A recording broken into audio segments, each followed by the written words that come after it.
Well, welcome everyone. I think we'll begin. It is 2:01 Eastern and 11 o'clock or 11:01 Pacific, so we're right on schedule. So thank you so much for taking the time to join us today. My name is Jillian McConnell. I am a knowledge broker with Brain Exchange, and on behalf of my colleagues from the MS Society of Canada, we welcome you, and we're so pleased that you're able to join us this afternoon or this morning. Before we begin, I do want to take a few minutes just to review the technology we will be using. The audio is provided over the phone, which means if you are hearing my voice, then you're all set. And the visuals or the slides are provided by the online link that you would have received in the connection details. So that way you can watch the slides as our presenters speak. On the bottom left of your screen, you will see a blue bubble. If you move your cursor or your mouse over it, you will see Chat with the Presenter. Click on that and the chat pod should appear. And that's how you can communicate with me during the event as well as with the presenters. I do want to make note that only the presenters and I can see your notes in the chat pod, not your fellow participants. And this is also where you can send your questions during the Q&A portion.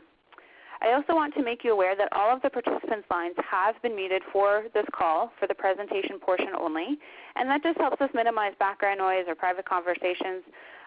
If you do need to ask a question or have a concern during the actual presentation, then please use the chat pod.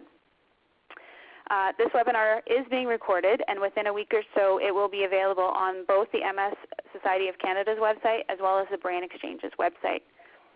So for the purpose of today, those are really the only features you need to be familiar with. The webinar is scheduled to be 90 minutes in length, and our presenters will speak for about 60 minutes or so total, and then we'll leave the remaining 30 minutes for question and answer and some discussion. I do ask that people refrain from asking questions in the chat pod until the end of the discussion, unless, of course, it's technology related, and then I'll do my best to help you as much as I can. Okay, so now that the technical aspects have been taken care of, I want to take this opportunity to review a few bits of information that the MS Society of Canada has asked that I communicate with you on their behalf. So the MS Society of Canada wishes BC and Yukon Division gratefully acknowledges the educational grant received from Biogen, which makes successfully riding the waves of emotion, coping with the uncertainty of MS session possible. The MS Society does not approve, endorse, or recommend any specific product or therapy, but provides information to assist individuals in making their own decisions. Identification of needs, determination of objectives, selection of content and speakers, educational methods, and materials are the sole responsibility of MS Society staff and advisors. And further to that, we also wanted to review the mission statement of the MS Society of Canada, and that is to be a leader in finding a cure for multiple sclerosis and enabling people affected by MS to enhance their quality of life. And now it's my pleasure to introduce our webinar topic and our presenters for today's webinar. Today we'll be, as I mentioned, talking about successfully riding the waves of emotion, coping with the uncertainty of MS, and we are so pleased to have with us Dr. Donna Paproski and Ms. Gabrielle Veto with us today to present. Dr. Paproski is a registered psychologist in British Columbia, specializing in therapies with adults, couples, as well as adolescents and children. She incorporates a variety of strategies in response to the needs and preferences of her clients. And these approaches include mindfulness techniques, self-assessment and monitoring, ACT and CBT, nonverbal expression, somatic awareness, as well as psychodynamic psychotherapy. And she has been in private practice for over 20 years. Ms. Gabrielle Veto was diagnosed with MS at the age of 27.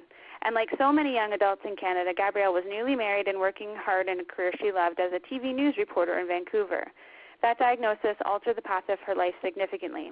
Instead of ambitious plans for travel and career success, Gabrielle's life focus is now on the smaller and sometimes more important things in life. As a longtime volunteer of the MS Society of Canada, BC and Yukon Division, Gabrielle is a past member of the division board, and has helped out with communications, public education, major gifts and plant giving, awards, events, and most recently the startup of the MS Ambassador Program. Gabrielle's family and friends join her to raise money and awareness about the disease every year in the MS Walk. Now, at 49, Gabrielle focuses her time and energy on her 2 dogs and 1 cat, her local choir, light volunteer work, and her supportive family, but not necessarily in that order. So we welcome them both today, and Dr. Paproski, I believe you are starting us off, so the floor is yours. Thank you very much, Jillian. It is a real honor to be able to do this and work for the MS Society in any way I can. I wish that we were all able to meet in person, but this is a great use of technology, and I'm glad that so many people are able to join us nationwide in the middle of your busy day. The purpose of my presentation today is really to acknowledge your experience. I really feel that validation is a significant source of support and coping, and knowing that MS has a range of possible experiences for all of you in presentations, and some of you are there as people supporting people with MS in various capacities. I think it's so important to start with validating your experience. So much of my presentation is going to look at the range of experience. Some of it may fit for you, some of it may not, but if you find yourself in it and it helps you recognize that, that is something I've accomplished. And then, of course, further to that, I'm hoping that I can bring up some strategies that may be helpful. Some you may already be aware of, others may be new ideas, and that you can really walk away from this presentation with some things to try either on your own or with other people, with your peers, or with professionals that you are working with. So let's see. I'm getting used to technology here.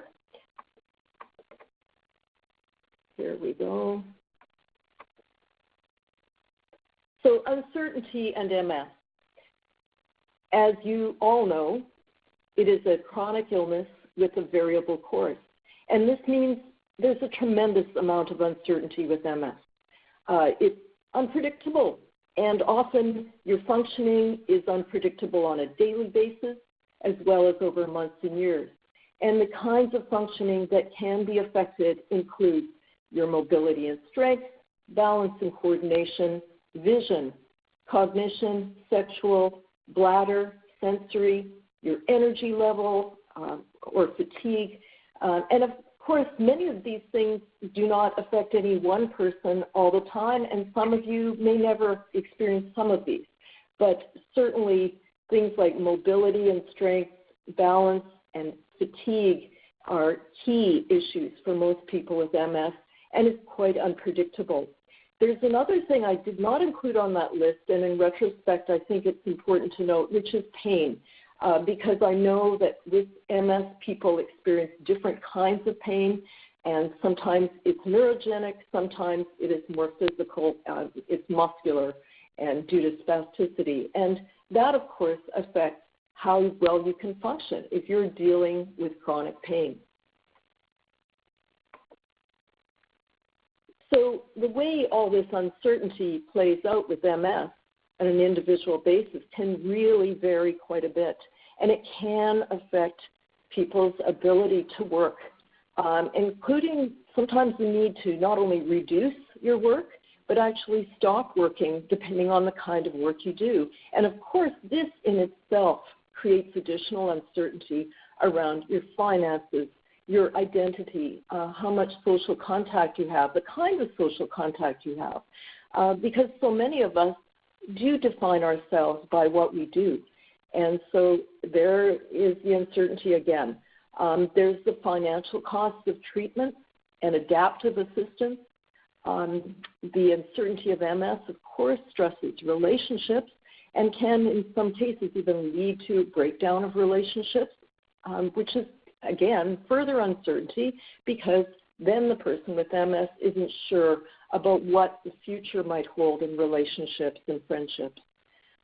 There are physical limitations, and again, it's variable. So a person can be fine for walking early in the day and then have more difficulty later on. And of course, it can affect any physical activity that we engage in, whether it's housekeeping, things that we do creatively, our exercise, social, travel. Things may take more time and effort, and some things may not be doable depending on how MS affects you individually. And of course, it can be so profound at times that people really aren't able to walk. And that's a tremendous amount of uncertainty and loss. Fatigue limits all activities in terms of how much you can do and how intensely you can do it. and that is a significant variable for most people with MS, how they manage energy, how you cope with your fatigue. And so we will talk a bit about how your mental state can also play out and affect your coping with fatigue. And, of course, MS can affect your cognitive ability in terms of how you organize, how quickly you get things done, how well you can plan for the future. And this can be neurological, but some of it can just be, and it's not a minimization of it, but it can be emotional.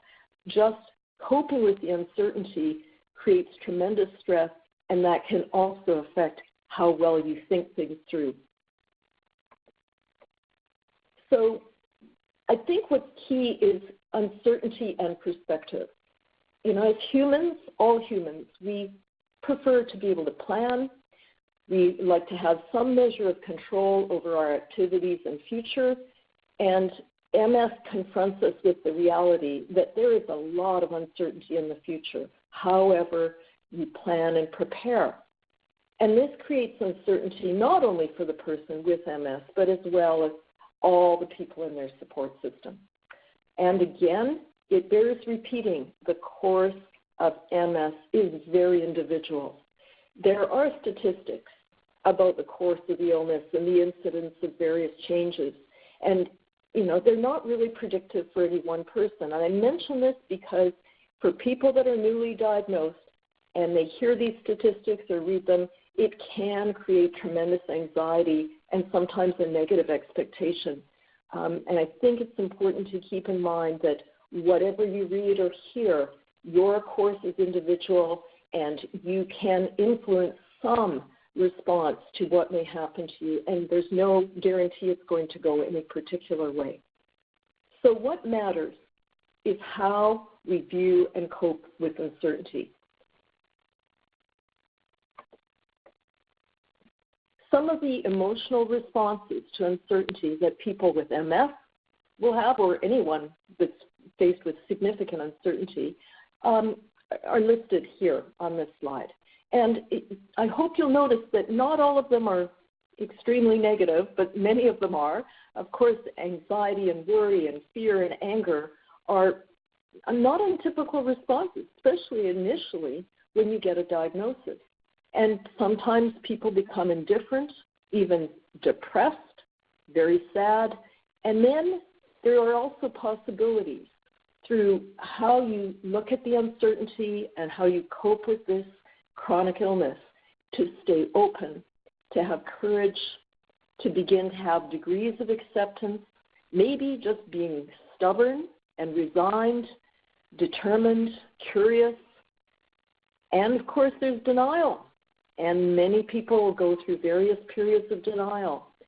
There may be times you can be calm, you can be hopeful, you can have humility and flexibility, and you can also be desperate, and you can avoid.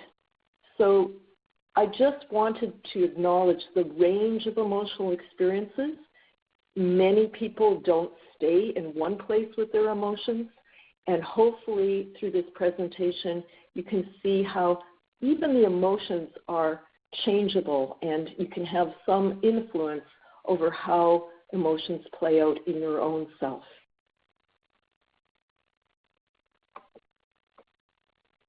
So in response to uncertainty and the emotions that you may experience with MS, there's a lot of things that people can do, and some of these things are less helpful than others. I want to acknowledge them. This is not stated with any judgment at all. This is not untypical for people to isolate and withdraw initially in response to uncertainty and an initial diagnosis, or even at times when there's been a really bad relapse.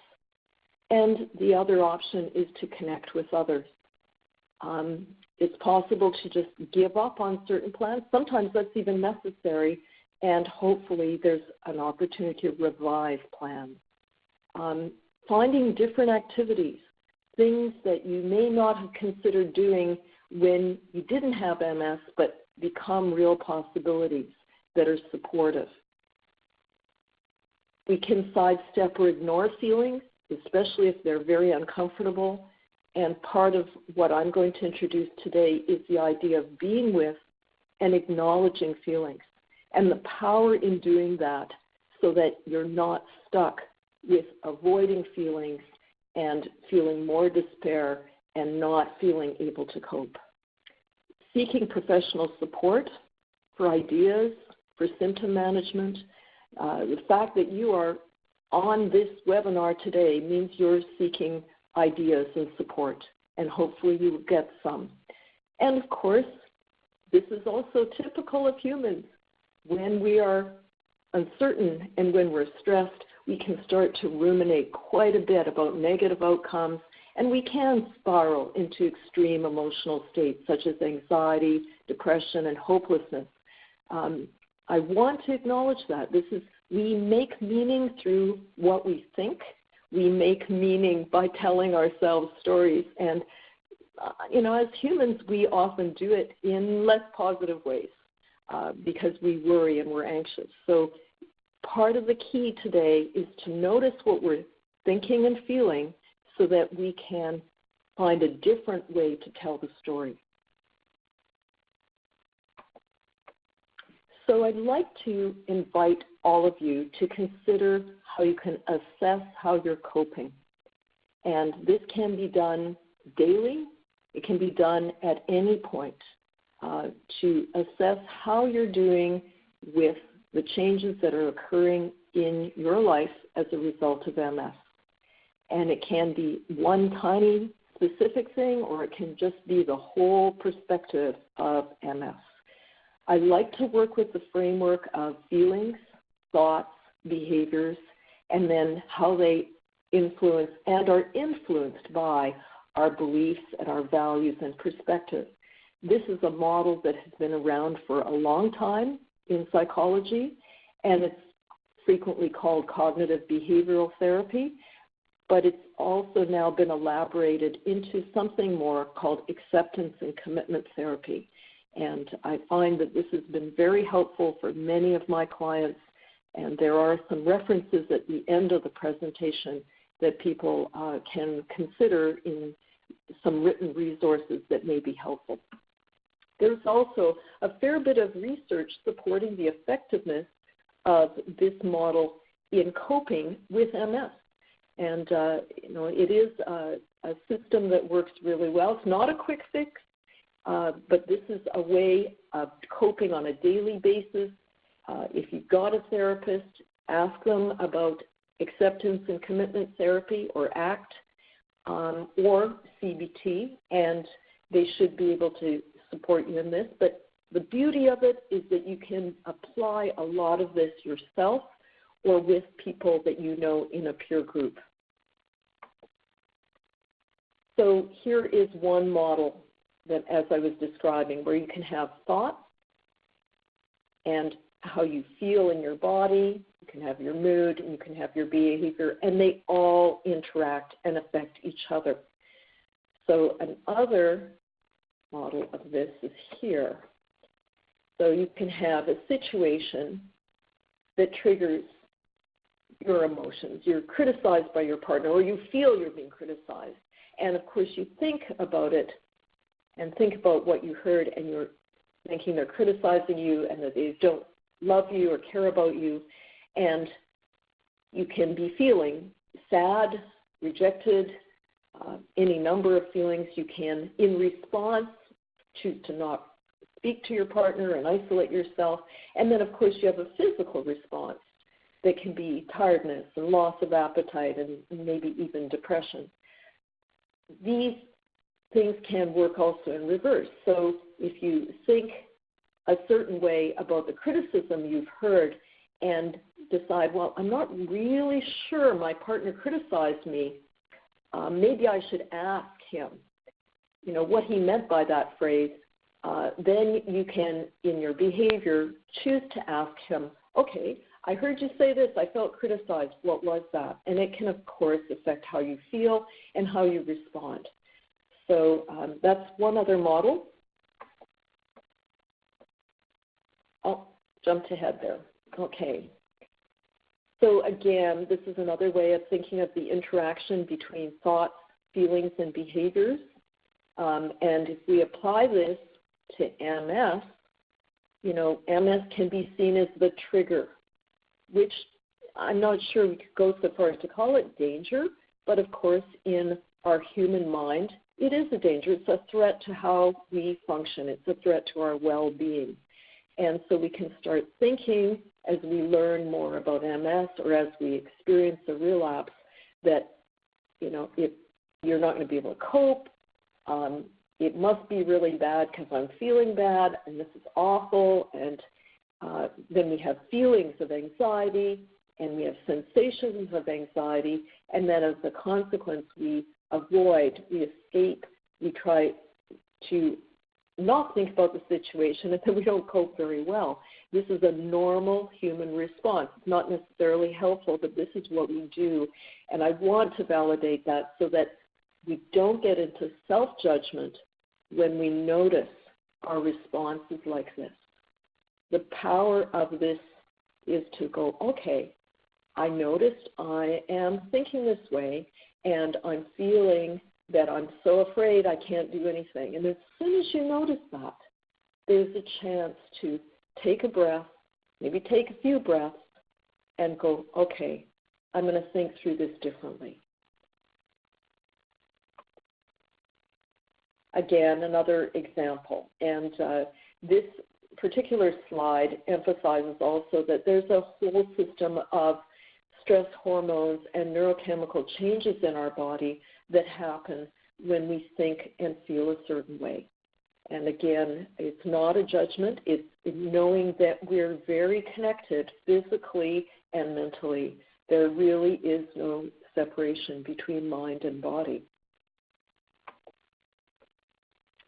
So, one of the things we can do is to make an effort to notice what we feel. And this, for some people, is new. For some people, they've had some experience with this in their families or with their partners or through therapy. But it is a very, very powerful thing to be able to notice and acknowledge what you feel and to be able to even put a name to feelings. And initially, this can be uncomfortable because we don't want to necessarily notice that we're feeling sad or that we're angry or that we're afraid. But the power in it is to know that we're experiencing that and that has information. Feelings really don't stay forever. I mean, it's pretty hard to stay angry 24/7 or to stay afraid 24/7. So the power is in acknowledging the feeling and to not be judgmental, but to say, okay, I'm feeling this. What is this telling me? So cultivating the ability to stay present with feelings is a powerful way of managing change. It does take courage, but it is a skill that can be developed. And this is really what is being encouraged and what is involved in mindfulness practice, whether it's meditation or just breathing and noticing what you feel. We feel our feelings in our body. So as you sit, and I do encourage people to just, sit wherever, but try to make it a calm and quiet space where you can notice what you feel in your body. And as you notice what you feel and you're able to say, I'm feeling X, Y, Z, you can notice what you're thinking about it and the storyline behind it, and eventually the beliefs behind your thinking. This is how you can have the courage to be with yourself and notice the thoughts and feelings you have and begin to shift them to some degree. Again, this isn't a quick fix, and this isn't saying you're not going to feel things that aren't comfortable, but how can you cope with that? So our thinking is really powerful. We shape our experience by creating expectations of ourselves, others, and the world by what we're telling ourselves in our minds. And we're our minds are going nonstop. My mind is chattering away all day. I don't always notice everything that's there. But if I take the time to notice, I can have some influence over what I'm saying in my head. And as well, you can. So we notice phrases and words, especially during intense experiences of feelings. And sometimes you'll notice phrases and words that create an expectation for the future that is very absolute, that is very frightening, and to notice that and be able to go, okay, maybe this isn't going to work out this way. Maybe it's going to be different. Maybe I've got a relapse happening and it's actually going to resolve fairly easily. It's very important to notice the words and phrases that are in your mind.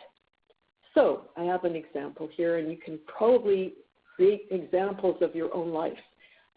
Janice woke with new feelings of tingling and numbness in one foot, and she noticed feeling very anxious and worried. She spent some time with her feelings and noticed that she was saying, this is terrible. It's going to get worse, and soon I'm not going to be able to walk at all. But then after spending time sitting with her thoughts and feelings, and it may not have been in 5 minutes, it may have been over hours or even days, she was slowly able to notice her thinking and revise it to, I am concerned about this new numbness, but I'm not really sure what it is.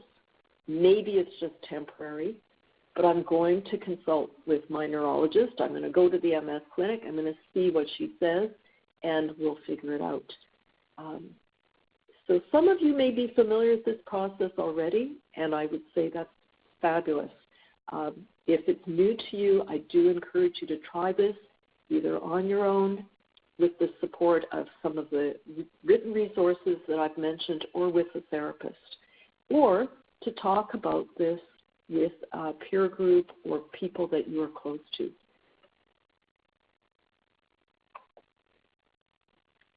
So once we're more centered on our feelings and our thoughts, we can call this acceptance. It doesn't mean that you like what you feel, but you can accept that the feeling has information in it. If you're feeling fear, if you're feeling anger, there's a reason for it.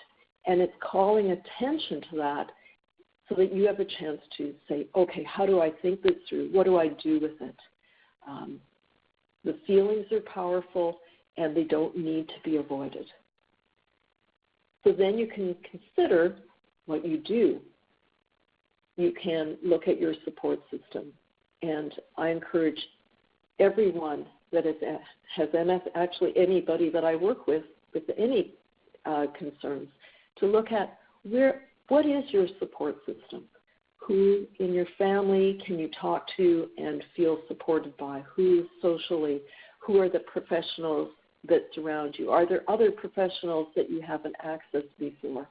And sometimes when people are faced with a chronic illness, especially early on, they learn very quickly who in their contacts are really supports.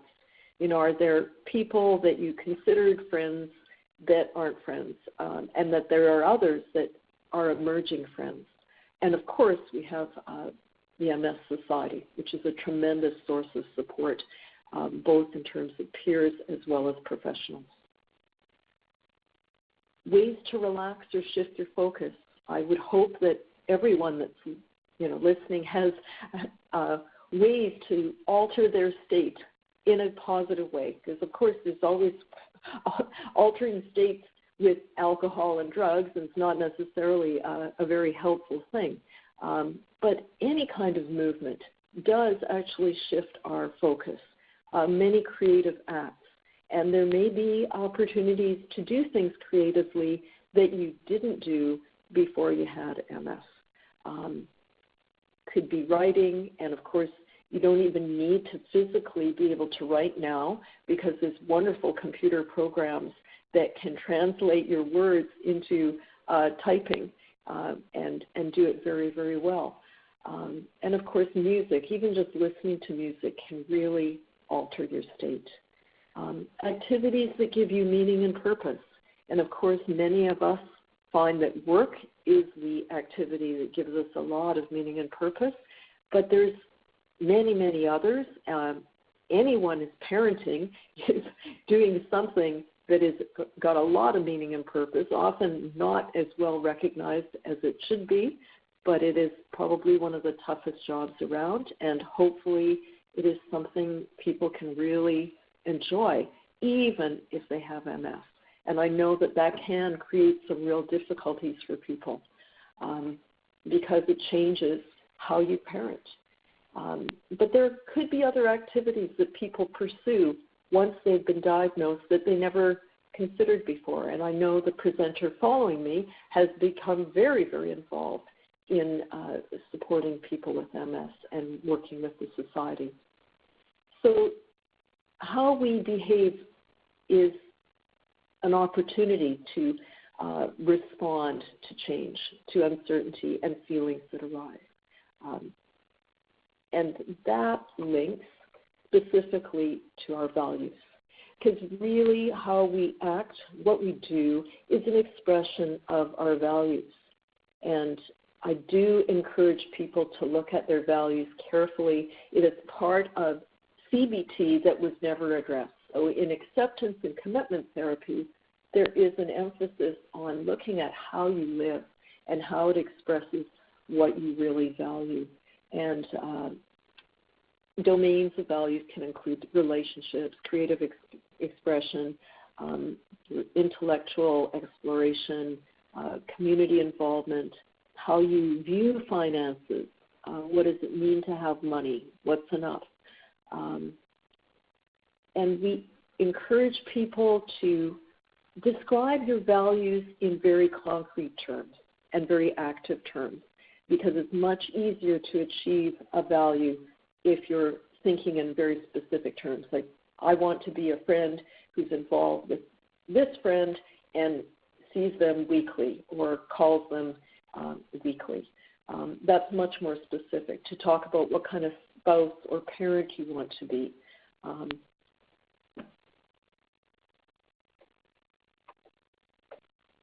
So this next section of the presentation, I wanted to include a little bit of discussion on mental health issues in MS. And the reason being is, uncertainty and the stress of MS is a reality for everyone who's been diagnosed with MS, as well as those that surround them. And on the continuum of stress, there are times that people with MS are going to be faced with much more extreme states of depression or anxiety, and it is important to acknowledge that and acknowledge it for yourself so you can notice if things are just going so far you need professional help or could really benefit from it, or you're just not sure. So a significant proportion of people with MS also cope with diagnosable mental health challenges at some point, usually some form of anxiety or depression. Now, these are conditions that are actually, quite common within the general population, but they are more common for people with MS, and not surprisingly, given the uncertainty and the stress that MS brings to people's lives.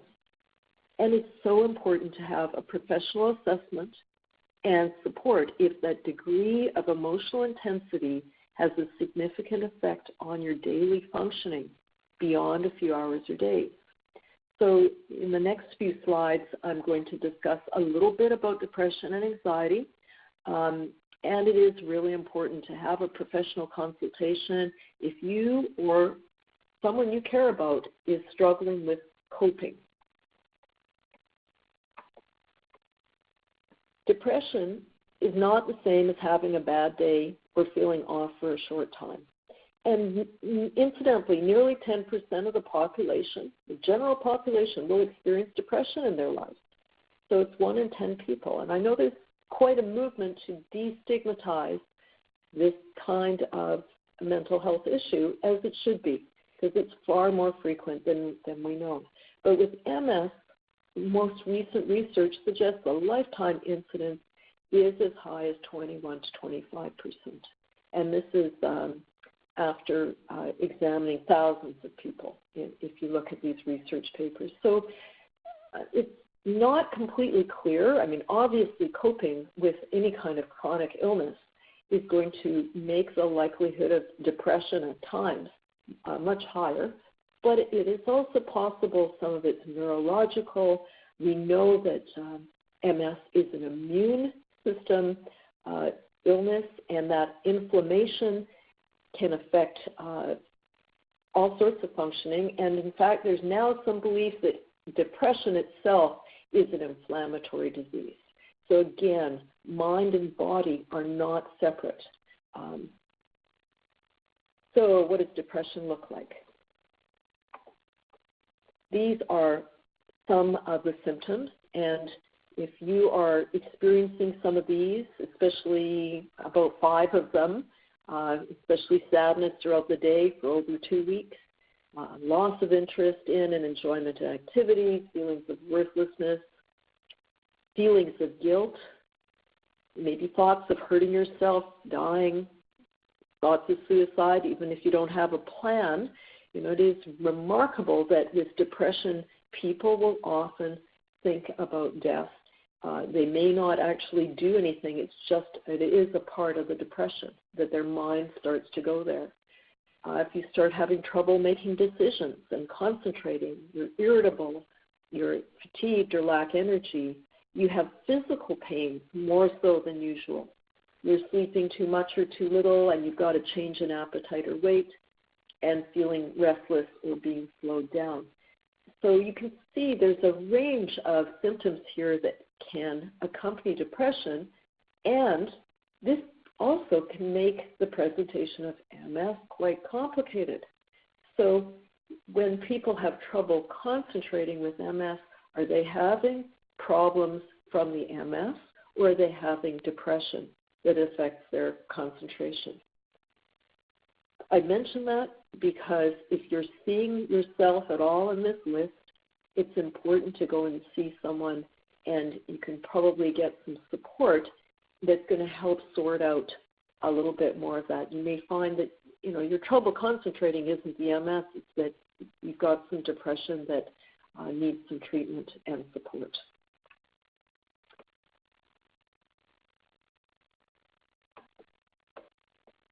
So the incidence of anxiety disorders is also much higher in MS than in the general population. And it can take many different forms. We all experience anxiety at times. Anxiety is part of being human. But when you have persistent anxiety, if you're fearful of going outside, if you find yourself panicking and having racing heart and trouble breathing, waves of fear, or you're feeling that you're obsessing about things and ruminating a lot, it's going to interfere a lot with your functioning in your life. And you may have what we could call an anxiety disorder. And again, getting some treatment is really the way to go. And a lot of the treatment that is offered for both anxiety and depression is CBT, or acceptance and commitment therapy, because it will help you, again, acknowledge what you're feeling, think through how this is affecting you, and make some decisions that are going to be supportive. Alcohol and substance misuse is also a way of coping with MS, but of course not very effective in the long run. Of course, can be very harmful. The incidence of alcohol abuse among people with MS is reported to be upwards of 15%. And substance abuse, and they're not referring to cannabis use for medical reasons, is about 2 to 3%. So it is important, again, to find other ways of coping with the stress and uncertainty. And one of the ways people are encouraged to cope with tendencies to misuse alcohol or other drugs is to find other ways to distract or alter one's state of mind, healthy ways. And I think I've discussed these earlier in the presentation, but I think bears repeating, listening to, making music, creating art, moving your body, can be dancing and can be dancing in adapted ways, attending movies, doing various intense exercises, and also just changing the environment, being in nature. So again, if you think the extremes of emotions and struggle with coping are happening for you, it is important to get a diagnosis because it's also the way you're going to get some treatment. And you can see your general practitioner, psychologist, social worker, nurse practitioner, of course. And if you are attending an MS clinic, there's usually someone there that can help with that as well. There are many online screening tools to assess for depression and for anxiety, and they can be fairly accurate, but it's really important if you use them to just get to somebody and you can tell them that you tried a checklist online and that is the result. Importantly, the diagnosis is going to validate your experience and it's going to give you some treatment options. The research evidence for treatment supports the effectiveness of both medication and psychotherapy for depression and anxiety.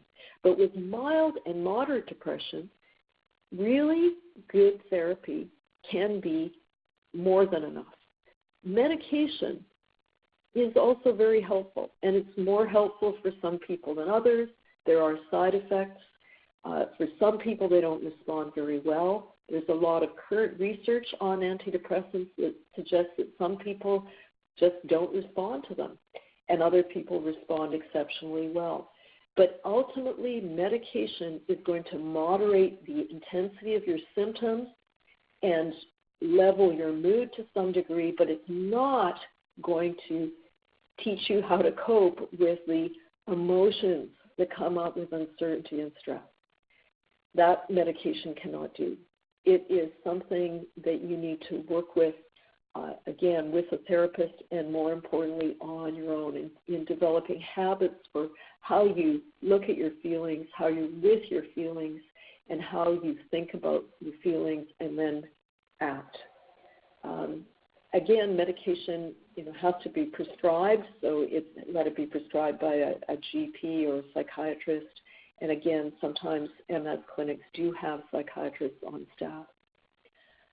Psychotherapy really can validate your experience and give you those strategies for managing your thoughts and feelings and choosing behaviors that are consistent with your values. Family doctors can refer to psychiatrists. And unfortunately, certainly out in BC, there's usually a long wait list. I'm not sure what it's like in other provinces. But there are, of course, private psychologists, social workers, and counselors. And at this point, I think mostly across Canada, these are services that are paid for individually or through your employee assistance program if you're employed, or through extended medical benefits plans, and there's often an annual limit. So if you work with a therapist and you have extended medical benefits, it's important to let them know up front what your annual limit is. Because if it's a certain number of sessions per year, you can work with that, and a lot can be accomplished in a given session depending on what you do between those sessions. There is some free and low-cost therapy available in certain settings, but you really have to ask about that. Your MS Society may be familiar with what's available. I would say this is something that we would hope government will see increasingly the need for. This should be seen as part of healthcare rather than separate. But I'll leave it at that for now.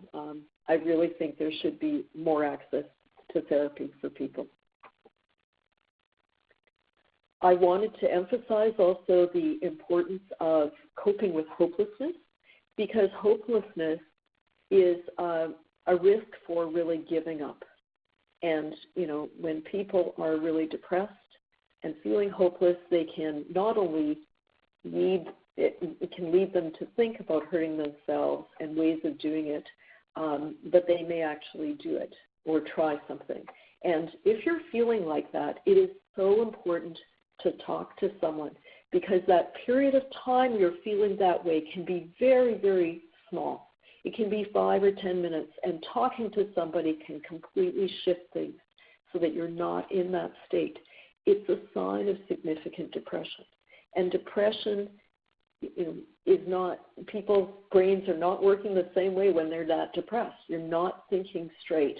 So if you're feeling that overwhelmed and that hopeless, please talk to somebody, see your GP, but if you're really feeling that overwhelmed, go to the hospital emergency, call 911, call a crisis line. The crisis lines are there just to talk people through things. Call a friend or family member. And if you have an inclination to that, it's important to have a plan for who you can speak with at any time of the day. So even in the middle of the night. And I really hope if anybody is listening that has had this experience or has it, that they're able to reach out and get the help they need. And then also get some support in an ongoing way. When you're feeling that hopeless, it can be very helpful to consider who and what gives you meaning, what is important, and why it's important to stay in the world.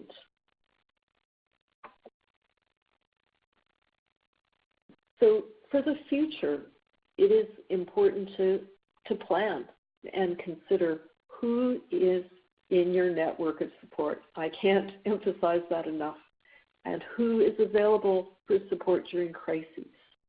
Develop strategies for yourself in coping with the changes in mood and energy. Many, many opportunities. Again, I think in the peer support groups, people do share a lot of ideas, and sometimes you'll hear of things that you've never considered before, and you can try them. And sometimes you'll be the person sharing those ideas.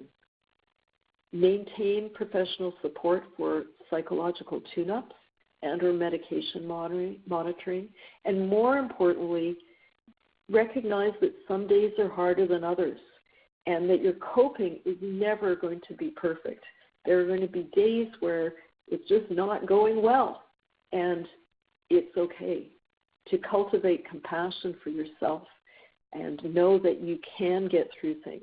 Once you've done that a few times, you can reflect and go, okay, I'm having a really awful day today. Today's a write-off, but I will be back on track tomorrow. So I support people in finding what is meaningful and live your life with purpose. I think that the next presenter is going to be a wonderful model for that for all of you. If you haven't heard her before, I am delighted and honored to be a part of the presentation with Gabrielle. Thank you very much.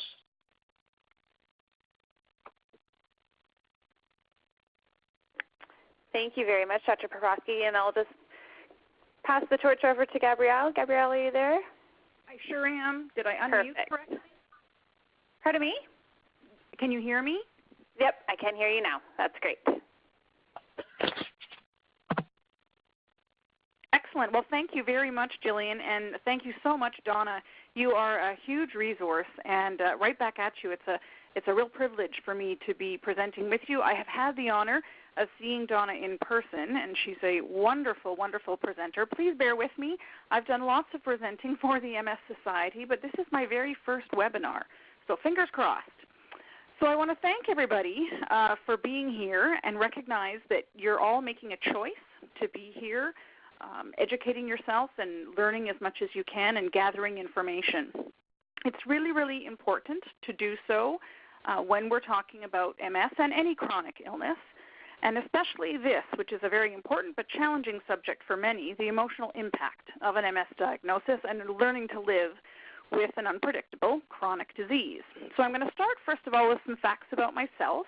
At the top of this page, I've listed what my life consists of now. I'm a person living with MS. I'm a wife, a sister, a friend, a daughter, an aunt, a neighbor, a student. I sing in a local choir, so that makes me a chorister. I do agility with one of my dogs, so I'm a partner to him. And I'm a longtime volunteer with the MS Society of Canada since my own diagnosis back in 1996. I have relapsing remitting MS with the onset of fatigue. I had to stop working completely in 2003, and I've been home on a disability pension since then. Like many of you, or many people you may know with MS, I was brand newly married and working hard at establishing a career at the time of my diagnosis. My life was focused and busy and very planned when my health went sideways. I worked in the TV news industry as a reporter. And I'm very sorry because my senior dog is now making noise. So stand by for 1 second. I'm just going to see why he's doing that. And we'll calm him down and I will continue. My apologies. It's the one thing about having companion animals in your life. They can get a little demanding. I loved my career while I was doing it, and I didn't want to make any changes. I could never fathom deviating from the plan that I had made for my life. That was not to be, however, because in the fall of 1996, I started experiencing intense pain in my abdomen in the middle of the night. I ended up in Emerge 5 times in a week. Didn't have a clue what was going on, but it was thought to be some sort of gastrointestinal issue. And while I was undergoing tests for that, I lost the ability to feel the difference between hot and cold on one side of my body. I'd be in the shower, and I could feel the water hitting me, but I had no idea what the temperature was. So by the time I got in to see a neurologist, I was dragging my right leg. It felt like a piece of wood attached to my hip. I got on a cancellation list to get an MRI, and then I had my diagnosis within a week. I got the news of my MS over the phone on a weekend, and I had no idea what to do. I felt completely hollow, and all these grand plans I had been ripped out from under me, and I had nowhere. I felt like I had nowhere to go. I did, however, have an instinct to gather as much information as I could, probably because of my training and my career in the news business. And one of the first places I turned to was the MS Society of Canada. This was in the days prior to social media and the Internet was in its infancy, so I went and met face-to-face with a staff person. She could see me right away on that Monday, and she sat down with me for a couple of hours and just listened. And she was excellent at giving me options and possibilities and tools to help me start to navigate my way through this unknown world of illness. To this day, I remain thankful for the MS Society of Canada. I've volunteered in various capacities since then, and it's where I direct anyone who's newly diagnosed. For education and volunteer possibilities, there's no better place to go to ask for help and to find somewhere where, if you want to, you still can use the skills and talents you have. So these pictures are just some of the activities I've participated in: walks, emceeing events, promoting other events, such as the A&W Burgers to Beat MS Day, bikes, you name it, I've been involved. So the emotional roller coaster started for me, like with so many others, by being blindsided by the diagnosis. Educating myself on support options was crucial to staying as positive as possible. I've never tried peer support, but I did try self-help groups right away, and I quickly realized that it was not for me. I personally felt too exposed and not equipped to listen to others. I was so consumed with what was going on with me, I didn't really feel like I wanted to hear anybody else's story. Counseling was the option I chose, and it was a great, great relief for me. I could express my fears and frustrations to someone who I felt was impartial. A counselor cared about my well-being, but was not emotionally invested in me.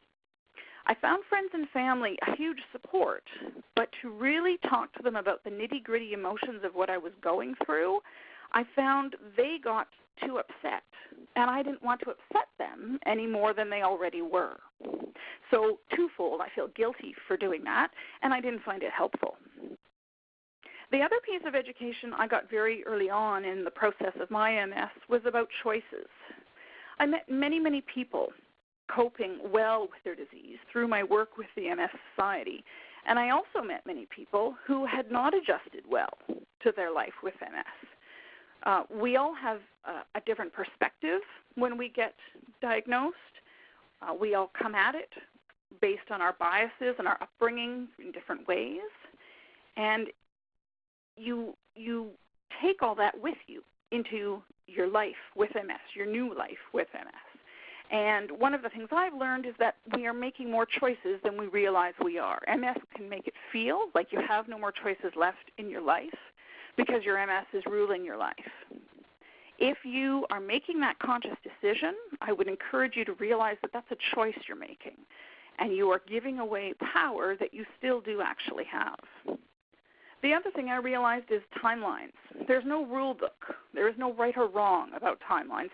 Everybody has to go through the emotions and go through their ability to cope with those emotions in a different way and in their own way and on their own timeline. There's no right or wrong about when you should be through a certain emotion. It's an ongoing process. So before I had to stop working completely, I changed jobs within my company. They were supportive and very helpful. I got physical aids to help me in the newsroom setting, and I had a new position that was less physically demanding than being a reporter had been. I moved into producing. But the expectations of myself were still high. That is until my second relapse. It happened quite quickly. About 4 months after recovering from my diagnosis and my initial relapse, I had another one. And this time it was my left arm and left leg that were affected at the same time. And this relapse threw me into a turmoil of emotions as I realized that the disease was not going to leave me alone. I would go on to have about 25 relapses over the next 4 years. I've lost the use of every limb, and I've had terrible muscle spasms and all sorts of pain. Fortunately for me, I've gone into remissions every time, and I've pretty much recovered all of my function. But every time waiting for that strength or coordination or balance to come back, waiting for my brain fog to lift, has forced me to examine exactly what my expectations of myself are and what choices I was making at the time of crisis and at the time of all these relapses. The power of choice, and this is a quote that I've pulled off of Facebook, when you can't control what's happening, control the way you respond to what's happening, for that is where your power is. I know it's very easy to look at quotes, and it's very easy to say and much more difficult to do on a daily basis. One of the things I have done through the process of my MS is put it into what I call my conscious mind. When I am feeling the beginnings of that overwhelming fear, the overwhelming uncertainty, I put into my conscious mind, okay, what am I doing? What choices am I making? What can I control and what can't I? In the year 2000, I had my most debilitating relapse, and that's when I lost the use of both hands. I think it was called useless hand syndrome. I couldn't bathe myself, feed myself, scratch my nose, or brush my teeth. And it was at this point I went on a disease-modifying therapy. Up to now, I had resisted going on drug, as it's called, because I was scared. I was skeptical about how well the drug would work and if it would make a difference, and I was scared of side effects. I went through the education process at my local MS clinic, and I started on the drug after recovering, and this one took about 4 months to recover, 4 or 5 months really to recover from in the year 2000. I'm lucky in that I've been able to manage the side effects, and I'm still on that drug today. By the year 2003, I was still working. I'd achieved some success in my new position. My husband and I hadn't let my MS stop us. We had gotten, we bought a house. We were trying to build our lives in the way ways we wanted to, different ways than our initial plans were, but still not trying to live our lives in a way not letting my MS, take over. And in 2003, I was still working. I'd achieved some success, and then I started suffering what I thought were a series of relapses very close together. But what it really was the onset of MS fatigue. This was the end of my working life, and this is when I learned about the value of forgiveness. Having to stop work is a big step for anybody who's had to do it or anybody you know who's had to do it. You may be very, very well aware of this. Like Donna has referred to in her presentation, we identify ourselves so much with what we do for a living in our culture. So I have had to learn through having to stop work that what you do for a living is not who you are. And that's one of the reasons I list all those roles in my life at the beginning of my presentation, because what we do for a living is only part of life. If we put all our value into what we do for a living, if you can't do that for a living anymore, then who are you? And that's a process that I've had to go through, and I've had to forgive myself for those feelings of guilt, those feelings of not being able to contribute to my family, not being who I thought I was going to be. And that's okay. You can end up in a different path and still be fulfilled, still be content, and still find balance. So the next slide I call Finding a New Normal. Life, since I've had to stop work, has allowed me to have experiences and meet people that I never would have had the time for prior to my MS diagnosis. I volunteer when I can. I sing in a local choir. That was one of the first things I looked for when I had to stop working. I hadn't been able to sing for more than 20 years because I didn't have time. Once I stopped working, I looked around for, all right, how can I include activities in my life that I can manage, that I'm physically capable of, that I can still do and feel fulfillment from, and maintaining a balance. And that's the key for me, has really been structuring life so that I'm feeling fulfilled and content and happy, but not overdoing it. My husband and I also travel a little bit when we can. Again, that has to be managed because of my MS, but it's possible. And we have 2 dogs and a cat, like we've said. Has everything been perfect in my life? No, of course not. But through the ups and downs, I've tried hard to create a fulfilling life that I can manage and enjoy. And that key, again, is learning what I can manage. Sometimes that takes a bit of trial and error, and sometimes, like Donna referred to as well, it does take courage, because agility, for instance, with my dogs. We started with our old dog there in the center picture on the right-hand side, the fluffy guy. He's now 12. And when we started agility with him, I asked my husband to come with me because I was very unsure if it was something I could physically even do. It's worked out to be really, really good for me because it forces me to work on my concentration, my memory, my coordination, my physical abilities, all that stuff. So I surround myself with people who are a positive influence and activities that contribute to life and contribute to happiness. Is it the same as what I expected it to be prior to my MS diagnosis? No, of course not. I was so worried after we got our first dog. In this slide, it's the lower left-hand picture. That's the 12-year-old boy when he was a puppy when we first brought him home. And on the lower right-hand side, you'll see me napping in the backyard with him on top of me, because that first couple of months of having a puppy, I was so exhausted that I was really worried that we had bitten off more than I could handle, because keeping up with that puppy for the first couple of months was a huge challenge. Oh, the upper right, he's sleeping on me as well. There you go. But the benefits of having pets does far outweigh the worry. And the middle slide there with the cat, that was, I call him he was the first pet that we had. When I was that second diagnosis I had that was so emotionally upsetting, we lived in an apartment at the time, a little 4-story walk-up, and my husband got me. We were on the top floor of it. And my husband said, let's get you a cat, because if you're going to be spending a lot of time at home, you need some companionship. So he was the gateway pet, and it's just been ongoing since then. So I'm going to start closing now with a word about hope. I call this one Living with Hope, not in hope. Hope is crucial to those of us living with a chronic illness. But I've also met people so consumed by hope that they forget to live in the here and now, in the present. And I think that can have a big negative impact on your view of life. I prefer to live with hope. It's there beside me. I'm filled with hope for the future of MS treatment. But I always want to balance that with living with what is available in the here and now, what I'm capable of in the here and now.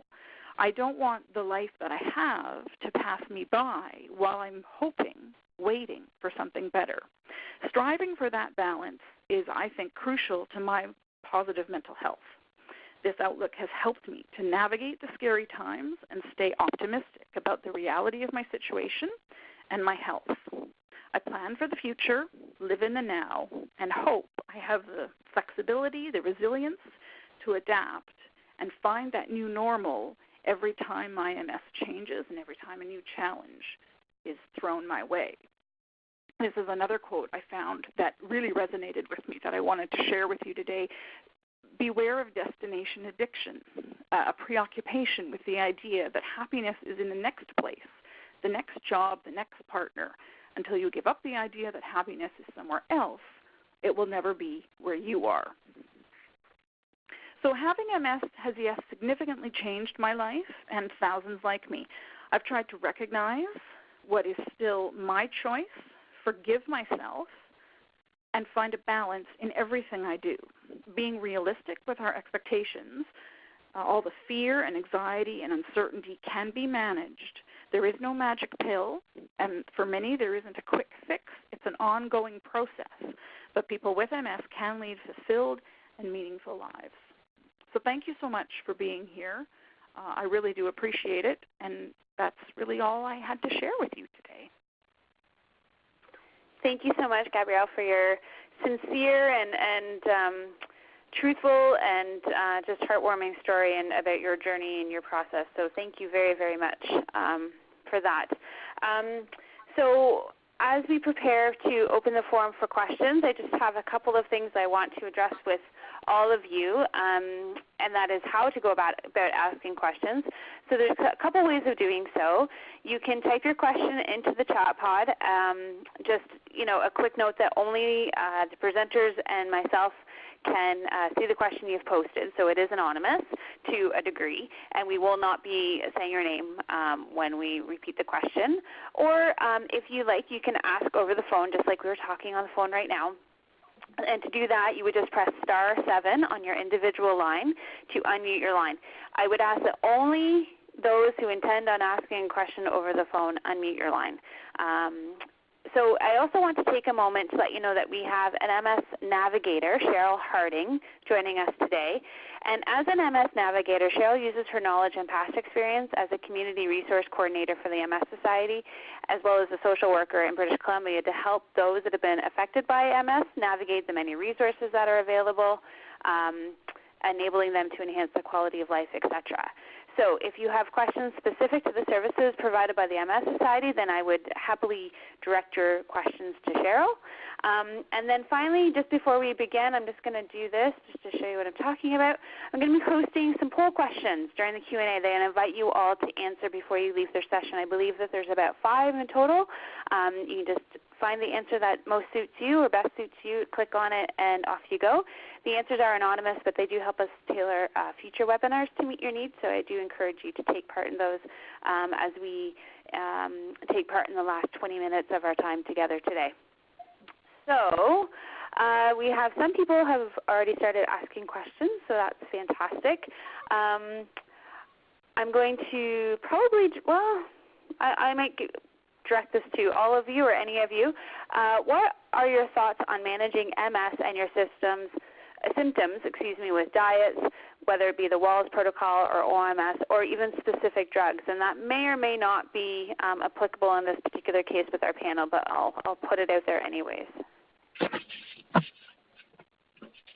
It's Donna Paproski here. Hi, Donna. I think that diet can be very important. I think there is a lot of medical research that's ongoing on how diet affects inflammation in the body. And we, of course, know that MS is an inflammatory and immune disease, as are many other things, like we're finding with cardiovascular disease and depression and others. So to say that a particular diet is necessarily going to be particularly helpful for MS, I couldn't go that far, but certainly there's a lot of research on the effect of diet, and our our health. And so I think there is a lot to it, and I encourage people to research and try those things. Of course, if anything is extreme, to definitely be in conversation with your doctor and other health professionals. So I do want to acknowledge that diet is very important. And as far as drugs, I don't think I'm in a position to comment as I'm not a physician, but I know they're always doing more research on new medications and their effectiveness in preventing relapses, and nothing's curative at this point. Yeah, Gabrielle here.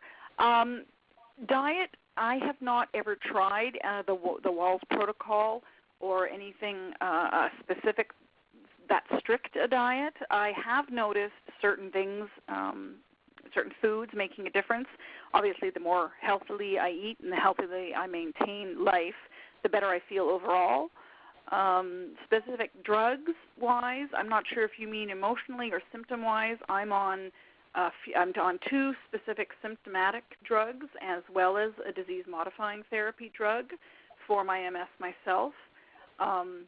I'm on baclofen for muscle spasms, and I'm on Rebif for the disease-modifying therapy that I'm on. And I can't remember the name of the other one that I'm on for bladder issues. Drug choice of any kind is a very personal one, and I encourage everyone to have that conversation with your medical care team. I also encourage everyone to be really mindful of what role each doctor you go to see has. One thing I didn't get into in any huge detail, but when I had to stop working, I couldn't get in to see my neurologist. I went in to see a neurologist who was on call. She didn't know me at all, and I obviously was not in a good frame of mind at that point. So as I'm sobbing in her office, she recommended antidepressants at that point. And I started on them and then got in to see my GP and got other support members of my team. I went back into counseling at that point. And the health professionals who knew me, knew my situation, said, yes, it's a great idea, but let's see if the counseling can be more effective for you. And we can. So anyway, I weaned off of the antidepressants quite quickly. But there's a huge variety of drugs for all sorts of symptoms, absolutely, and it's all worth investigating. Thank you very much. Another question, this came earlier on in the session, and perhaps Cheryl or others might be able to comment on this, but just a question about whether the MS Society is working with planners with respect to housing issues that may become a challenge, housing and accommodation issues that may become challenging as one's disease progresses, or if it has if it flares up and down sort of thing. So perhaps one of you can speak to that.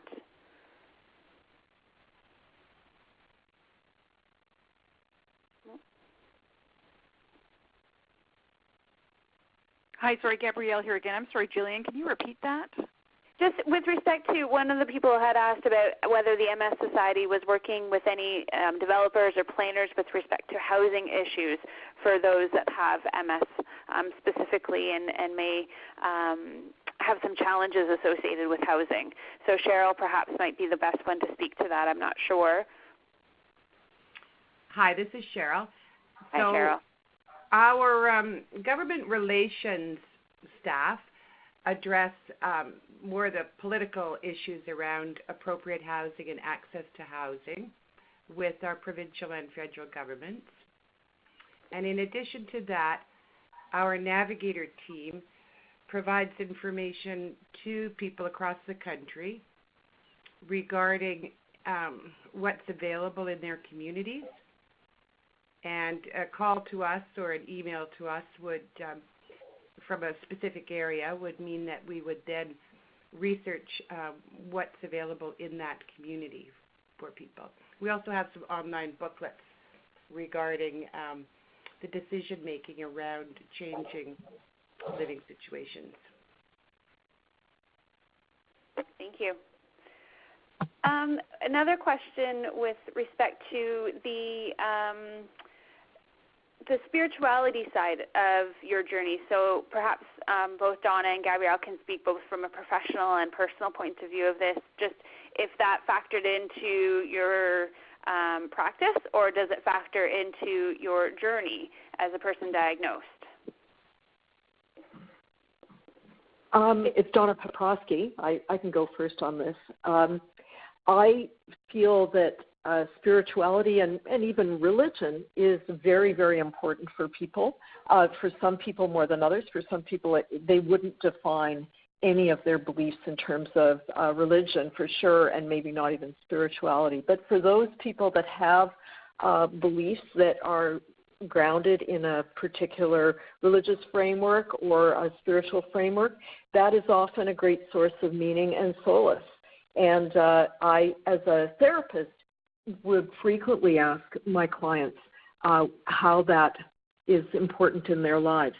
So, if that is of significance for anyone that's listening, I do encourage them to acknowledge that and to be able to share that with not only your therapist, if you get one or have one, but also with your other health service providers, because it is an important part of what brings meaning to you and how you are connected with reality. Yeah, Gabrielle here. It hasn't been an enormous part of my journey, but I have met people in the MS community whose religion, whose spirituality has been an enormous source of strength for them. Wonderful, thank you. I do want to mention we have had a few questions with respect to medications and pharmaceutical treatment. And while today's webinar may not be the most appropriate place to address those questions, I do want to mention that on Tuesday, May 29th, another webinar will be offered at that time, and it is focusing on the evolving landscape of treatment and MS. So that might be a time to tune in for that and maybe ask those particular specific questions you have about different pharmacological and even non-pharmacological treatments and things of that nature. So I might defer your questions at this point to this panel because they're not clinicians. But again, if you can hold tight on those and hopefully attend that May 29th webinar event, that would be the best place to address any questions you have about those sorts of things. Also moving forward, I think this is a great question, and I'm sure something that a lot of people are facing. This individual is asking for some thoughts and ideas and some strategies on how to disclose your sort of diagnosis to preteen children when the symptoms aren't always the most obvious to a child. If you can maybe share, and I think open to all three of you at this point, Cheryl, Gabrielle, and Donna, your thoughts and opinions on this. Donna here. Without knowing specifics, it can be a little bit of a challenge for me to fully answer, but I'll give it a try. So if it's something like coordination or mobility or even things like fatigue, I do think children, providing they are verbally articulate, like probably over 6 or 7, can understand that mom or dad, can't always walk as fast or move as fast, or that during the day that there are times that they need to rest more. So I think explaining things and describing them in ways that children understand. Children tend to be very compassionate and, of course, very concerned about their parents, so you don't want to overly alarm them. But I think being able to present it as this is the way things are, and mom or dad needs to do this to cope with this, or sometimes I need to use a cane or whatever.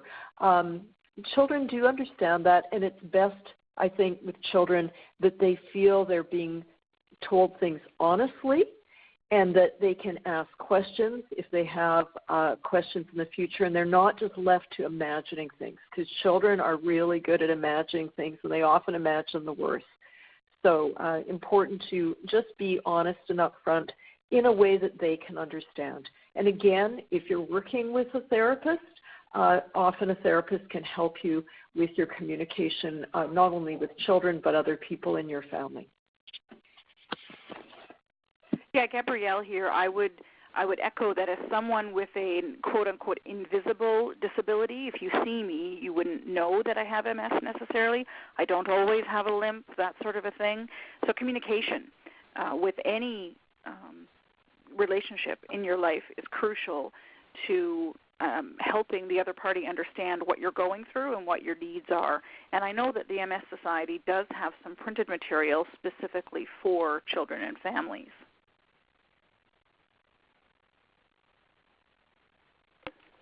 Thank you. Cheryl, any comments? Yes. Can you hear me? Yeah, I can. Oh, hi. I agree with everything the other two have said, and also would like people to know that we have some terrific resources for children on our website, and people can, again, call us or email us to get links to that information. So we have booklets that are practical and helpful in assisting people to communicate specifically with their children regarding MS. And we have books for different age groups, for preschoolers, school age, and teens. So those kinds of things are available. Thank you very much. We have another question about just if you are a single person, so not necessarily with a partner, and have been diagnosed with MS, some strategies in coping when you don't have a partner that you're living with, and any thoughts on that from anyone? It's Donna here. I'm not exactly sure what kind of coping they're referring to, because obviously, as people, if we're single and we don't have MS, we're taking care of our entire household on our own. And obviously, if you have MS, depending on how it's manifesting, it can create limitations in how you care for yourself and your home. And so that is maybe more of a concern. But, I'm not entirely sure what the nature of the question is. And perhaps it's also about, relationship and, at what point do you possibly share with someone where there is a potential deepening relationship. So I'm just not sure what the person is asking, but I would say that, for people that are single, there's a lot more to take care of on your own, whether or not you have MS. So I would say MS definitely affects that. Maybe the questioner would like to add to their question and make it more specific so I can answer it more specifically. Yeah, Gabrielle here. I would echo that you may have different challenges, increased challenges, and encourage you to try and build your own support network. Just because you're single doesn't mean you can't have a support network. It just may look different. If you have family, if you don't have family, then are there places, if you're still working, are there places you can access support there? If you're unable to still work, then are there support systems you can create in your community, through your church, in your neighborhood, or through the MS Society? And this is Cheryl, and I'm not quite sure about the specifics of the question either, but we do have things available like a peer support program, for example, that could provide support for a person, and the person could be matched with another person in the same or similar kind of situation. That's a great resource. Thank you for sharing that. Very quickly, we had an individual ask about she applied for disability insurance shortly after her diagnosis and was denied, and she's looking for next steps.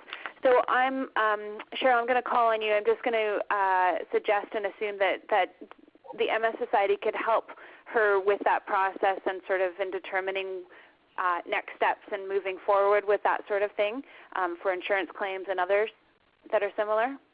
Absolutely. We get a lot of calls and emails and support people with applications and denials for disability insurance. So certainly connecting with us is a good idea. And that would also apply to an individual who was revealing diagnoses at work, correct? Just sort of helping guide a person through that process of whether to reveal or not, when it's appropriate to reveal their diagnosis, etc.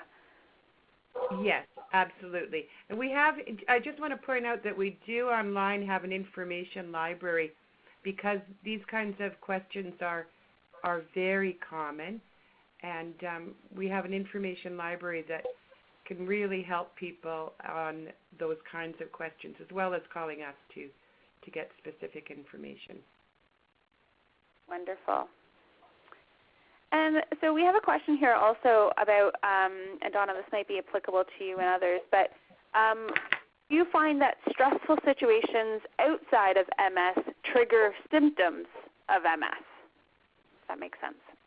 I think it's an excellent question, and I think if you ask most neurologists that have specifically worked with MS for many years, they would say stress is definitely something that makes coping with MS worse. Whether or not it actually can lead to a relapse, again, I think, the very experienced neurologists would say they have some belief that it does, but, it's not necessarily been measured or researched in a way that medical science acknowledges it in the scientific method. But definitely stress affects how our body functions, and it affects how you cope with anything else, and it stresses the immune system.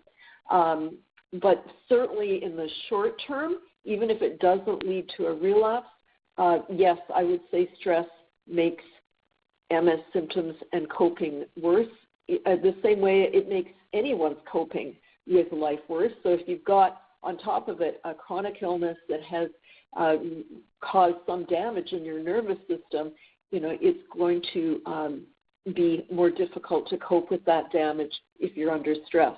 And people that are able to make big changes in their lives, even though it's not always what they choose. And, I think Gabrielle has a wonderful story there about how she ended up making the choices she has. I'm guessing that over time she has found ways of reducing her stress, and that's probably helped. Yeah, Gabrielle here. Absolutely. Stress is going to happen. Just because you have MS doesn't mean life stops.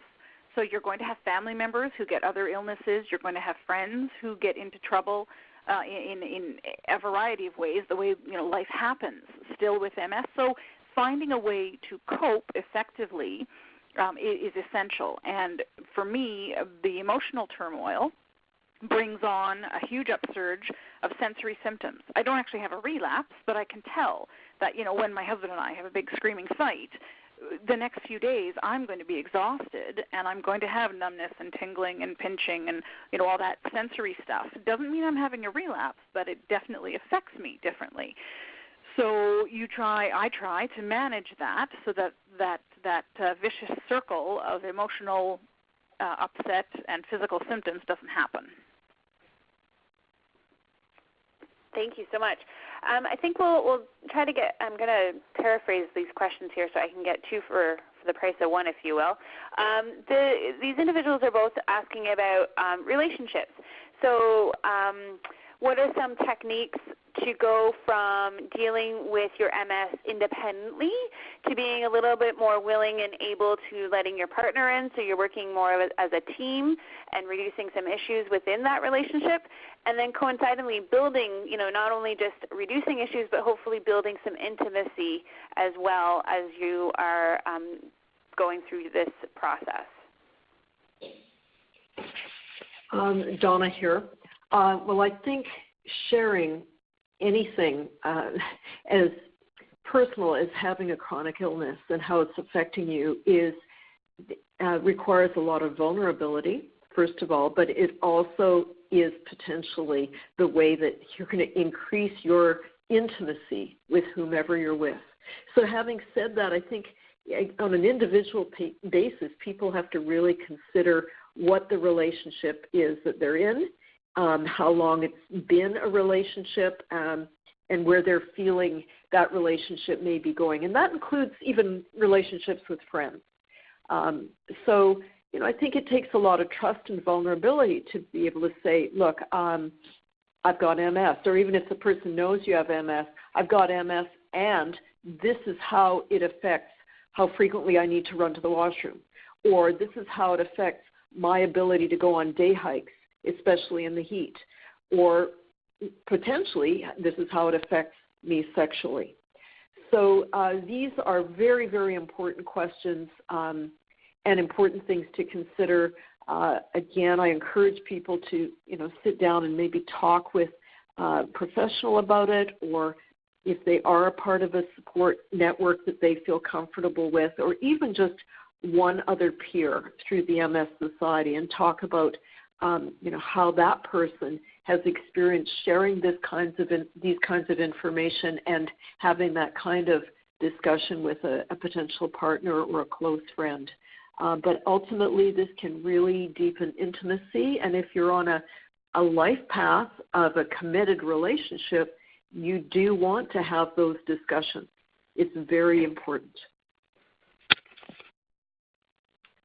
And this is Cheryl. Again, we have a lot of information on